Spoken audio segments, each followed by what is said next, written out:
Chapter 12 is called Food and Conversation. For the next few days, while Kona and Gwendolyn tried to figure out how to find Stumpy, bags of nacho chips, boxes of after-dinner mints, jars of crunchy peanut butter, and the occasional chocolate bar with almonds kept disappearing mysteriously from the kitchen. Poor Professor Albert. He would stand in front of the refrigerator or in front of the pantry, scratching his head in confusion. He would tell himself that he was not getting senile, that he just thought that he bought a bag of chips, or that a jar of peanut butter was there. No cans of lima beans or spinach ever disappeared. It was as if some force in the universe wanted Professor Albert to eat only healthy things. And he still couldn't figure out why Kona was so nervous every time they watched Jeopardy! Things certainly had seemed odd since the ice storm. So you know who was eating the junk food, right? And who liked Jeopardy!, the TV show? Murray the Bat. But Professor Albert's problems were nothing compared to Kona's. The dog was constantly going through the house, picking up empty potato chip bags or candy wrappers. If Professor Albert found these, he would surely think that Kona was the one taking his food. And Kona certainly was not the one. "You have to clean up after yourself, Murray," Kona would say to the bat. "Oh, sorry, Kona," Murray would answer. "But I was watching Days of Our Lives through the heat vent, and I was so upset about Daniel and Laura that I forgot those Milky Way wrappers. Daniel is such a rat." Still, in spite of his hectic life and his worries about Stumpy, Kona was enjoying having Murray and the babies at his house.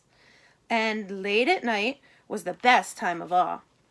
Long after Professor Albert had gone off to bed, complaining again that he just couldn't understand where an entire bag of Chips Ahoy could disappear to, and speculating that another of those pesky chipmunks was sneaking in, Kona finally, able to relax, would softly pad over to Gwendolyn's bowl, pick her up gently in his mouth, and the two would sneak down to the basement.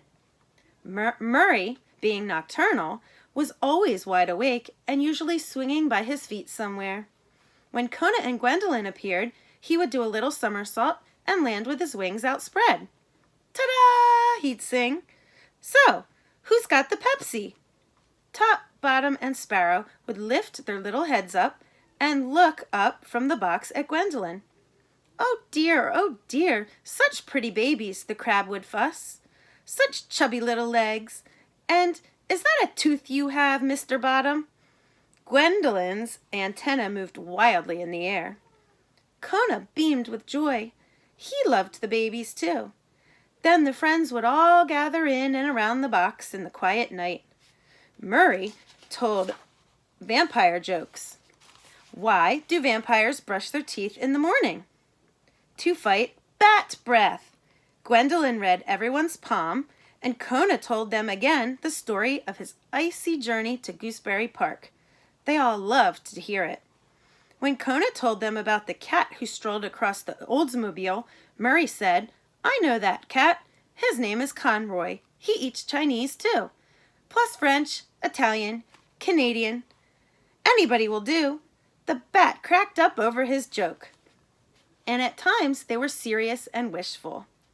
"Do you think she'll find us?" Kona asked. "I'm certain of it, dear," Gwendolyn answered. "I can feel it in my bones." "You have bones?" Murray asked the crab. "Figure of speech, Murray," said Kona. "Figure of speech." And after an hour or two of good food and conversation, Kona began to yawn. "How can you be sleepy?" Murray asked. "It's only 3 o'clock." "Even I am a bit drowsy," Gwendolyn said, smiling at the bat. "I think it may be due to all this lovely food you provided." She gestured to the graham crackers, the raisin bread, the banana chips scattered about. "We didn't even get the pretzels and bean dip yet," said Murray. Here's a picture.